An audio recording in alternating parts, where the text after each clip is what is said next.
Our topic is how do we change our behavior using classical conditioning. During the first half of the 20th century, one of the most dominant views of the time was behaviorism. Behaviorists believed that psychology should be an objective science studying only observable behaviors, diminishing any mental factors. Ivan Pavlov and John Watson greatly influenced behaviorism. Classical conditioning is the type of learning in which one learns to link two or more stimuli and anticipate events.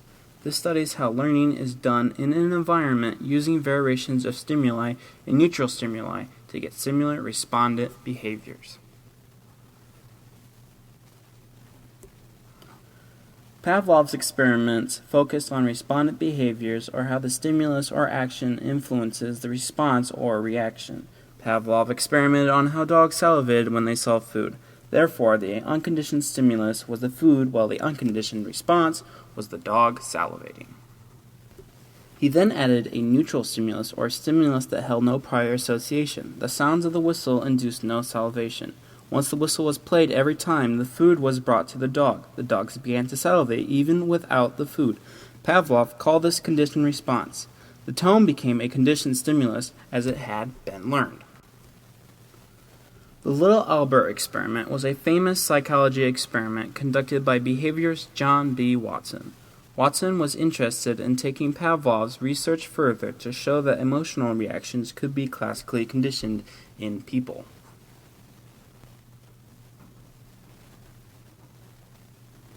Watson exposed the child to a series of stimuli, including a white rat, a rabbit, and a monkey, and observed little Albert's reactions. He initially showed no fear of any of the objects. The next time little Albert was exposed to the rat, Watson made a loud noise. Naturally, the child began to cry after hearing the loud noise. After repeatedly pairing the white rat with the loud noise, Albert began to cry simply after seeing the rat. Interestingly, addiction to smoking is a result of classical conditioning. Tobacco, originally a neutral stimulus, contains nicotine. Nicotine releases dopamine in the blood, which causes the smoker to associate the pleasure with smoking. Therefore, the unconditioned response, pleasure, turns the tobacco into a controlled stimulus and the pleasure of a controlled response. By contrast, therapists also use classical conditioning in order to help people quit smoking. The patients are required to take Vrenslin pressed into their cigarettes. The cigarette before the therapy acts as a neutral stimulus.